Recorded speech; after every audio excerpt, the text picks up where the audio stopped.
Alô, pessoal. Dando continuidade, então,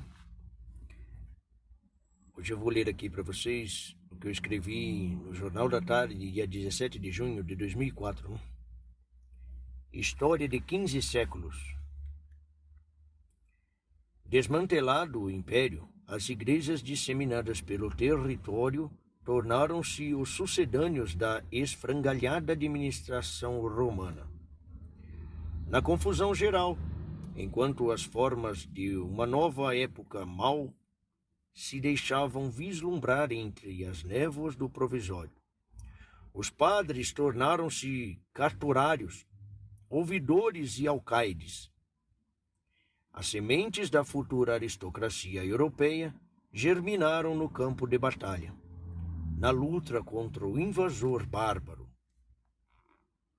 Em cada vila, pessoal, e paróquia, os líderes comunitários que se destacaram no esforço de defesa foram premiados pelo povo com terras, animais e moedas, pela igreja com títulos de nobreza e unção legitimadora da sua autoridade.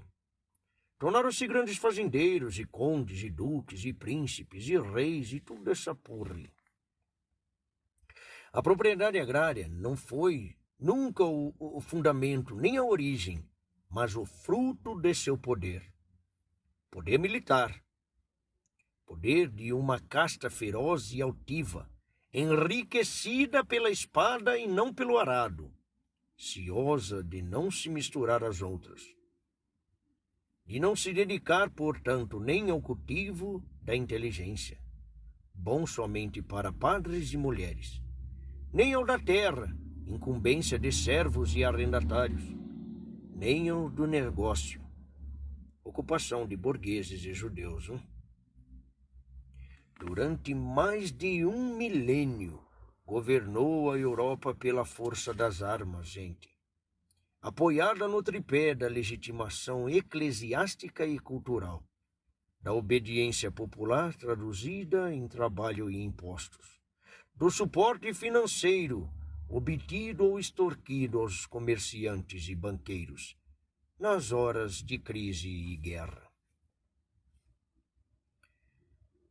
Sua ascensão culmina e seu declínio começa com a fundação das monarquias absolutistas e o advento do Estado Nacional. Culmina porque essa fonte de si mesmo, por delegação direta de Deus,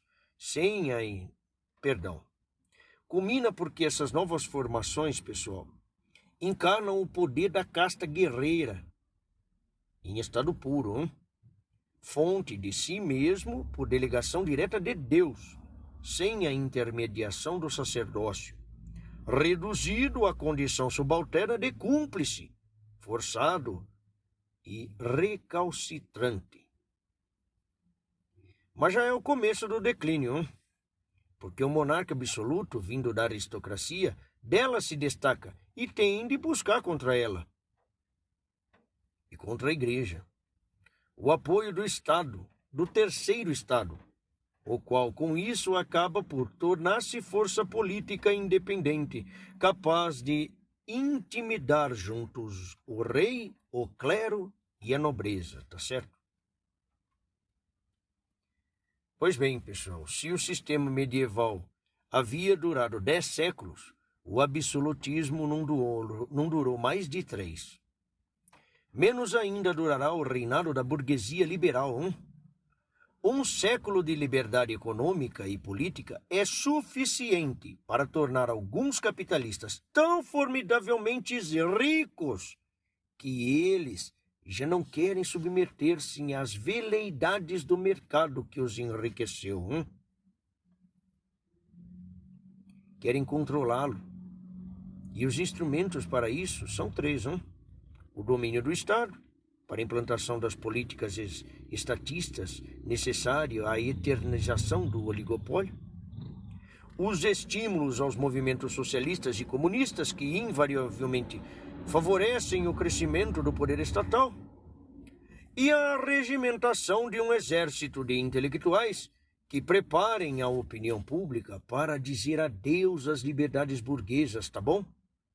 e entrar alegremente num mundo de repressão onipresente e obsediante, estendendo-se até aos últimos detalhes da vida privada e da linguagem cotidiana. Apresentado como um paraíso adornado ao mesmo tempo com a abundância do capitalismo e a justiça social do comunismo. Que bela bosta! Nesse novo mundo, gente, a liberdade econômica, indispensável ao funcionamento do sistema, é preservada na estrita medida necessária para que possa subsidiar a extinção da liberdade nos domínios político, social, moral, educacional, cultural e religioso. Bem, com isso, os megacapitalistas mudam a base mesma do seu poder.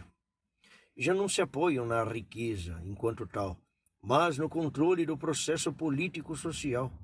Controle que, libertando-os da exposição aventurosa às flutuações do mercado, faz deles um poder dinástico durável, uma neo-aristocracia capaz de atravessar incólume as variações da fortuna e a sucessão das gerações, abrigada no castelo forte do Estado e dos organismos internacionais.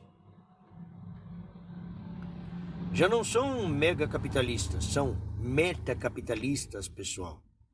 A classe que transcendeu o capitalismo e o transformou no único socialismo que algum dia existiu, ou existirá. O socialismo dos grãos-senhores e dos engenheiros sociais a seu serviço. Ora, porra, essa nova aristocracia não nasce, como a anterior, do heroísmo militar premiado pelo povo e abençoado pela igreja, cacete. Nasce da premeditação maquiavélica fundada no interesse próprio e através de um clero postiço de intelectuais subsidiados. E se abençoa a si mesma. Por fim, resta saber que tipo de sociedade esta aristocracia autoinventada poderá criar. E quanto tempo uma estrutura tão obviamente baseada na mentira poderá durar?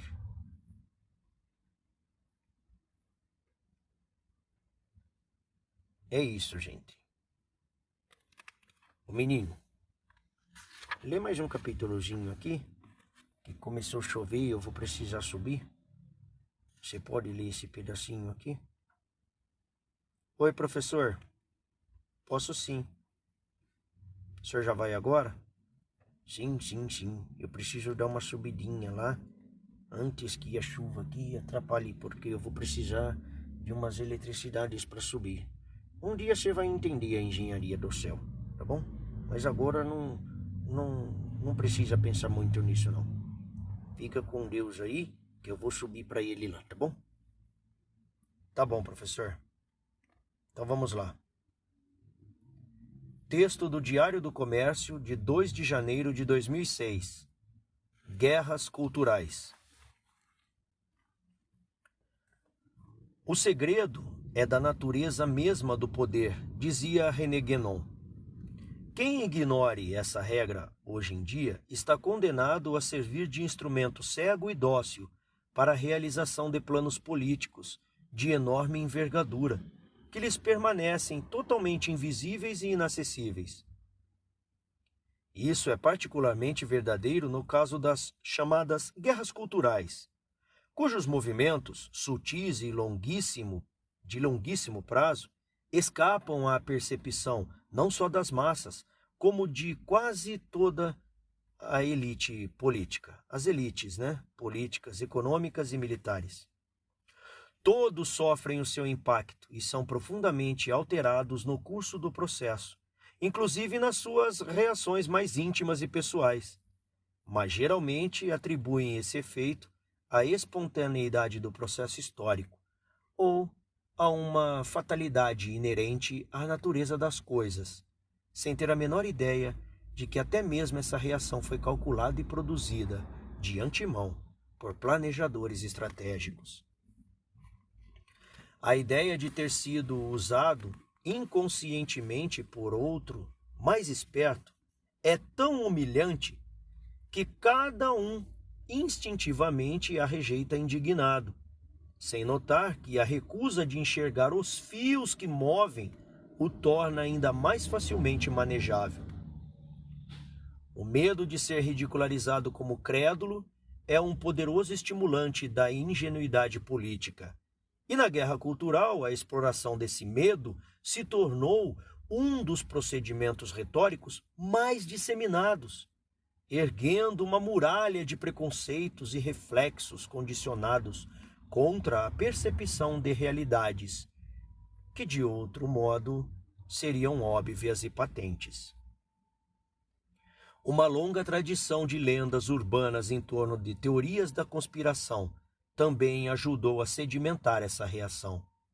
A guerra cultural não é evidentemente uma conspiração, mas a sutileza das suas operações, raiando a invisibilidade, faz com que a impressão confusa suscitada pelo conceito em que ouça falar dele pela primeira vez seja exatamente essa, produzindo quase infalivelmente aquele tipo de resposta que merecia o nome de suspicácia ingênua ou incredulidade caipira. Outra dificuldade é que as armas usadas na guerra cultural são, por definição, uma propriedade quase monopolística de classe dos intelectuais e estudiosos, escapando não só à compreensão, como aos interesses do cidadão comum, mesmo de elite, não envolvido em complexos estudos de história literária e cultural, filosofia, linguística, semiologia, arte retórica, psicologia e até mesmo sociologia da arte. Em todo o Congresso Nacional, na direção das grandes empresas e nos comandos militares, não se encontrará meia dúzia de portadores dos conhecimentos requeridos para a compreensão do conceito, quanto mais para a percepção concreta das operações da guerra cultural. Sobretudo em países do terceiro mundo, a formação das elites governantes é maciçamente concentrada em estudos de economia, administração, direito, ciências políticas e diplomacia.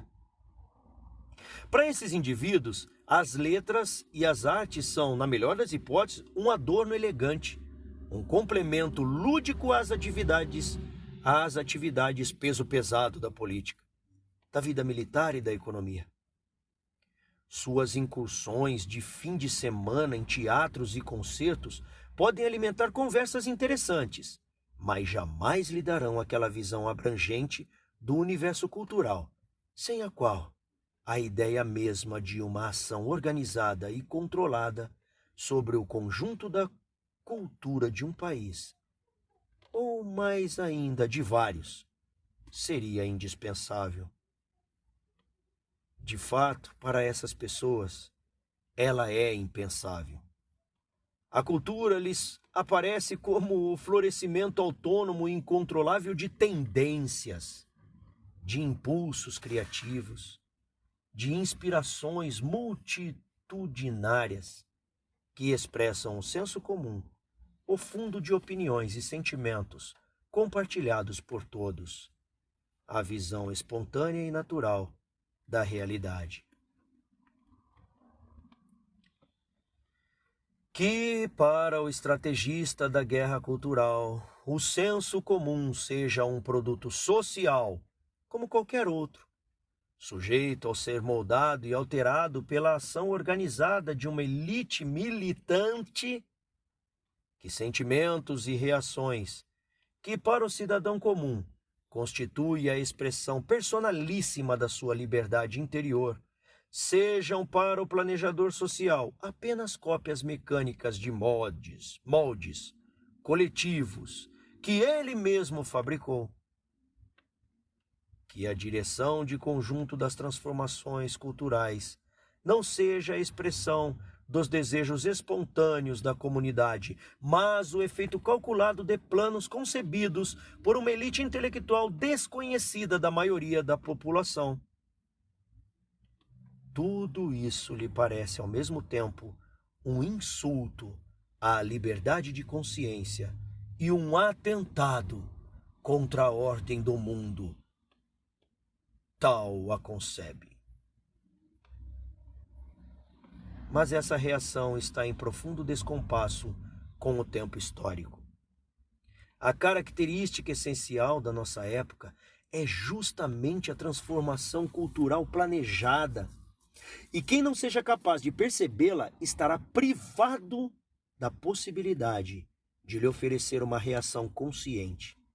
Por mais dinheiro que tenha no bolso, ou por mais alto cargo que ocupe na hierarquia política, jurídica ou militar, estará reduzido à condição de massa de manobra, no sentido mais desprezível do termo.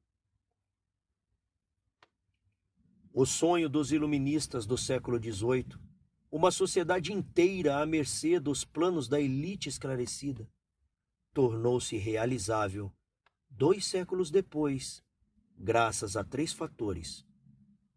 1.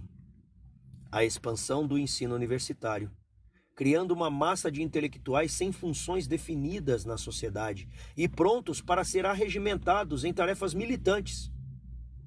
2. O progresso dos meios de comunicação, que permitem atingir a populações inteiras a partir de uns poucos centros emissores. E 3. A enorme concentração de riqueza nas mãos de alguns grupos oligárquicos imbuídos de ambições messiânicas. Fim da leitura de hoje. Obrigado pela presença, deixe seu like, se gostou, deixe nos comentários de onde você está ouvindo este canal, se inscreva, entre na playlist, na aba da playlist, para pegar os capítulos anteriores e iniciar este livro maravilhoso, com trechos de escritos do nosso querido professor Olavo de Carvalho, nosso mestre, que nos deixou tudo explicadinho. Basta apenas lermos, compreendermos e mudarmos a nossa atitude e o nosso país. Fiquem com Deus. Obrigado.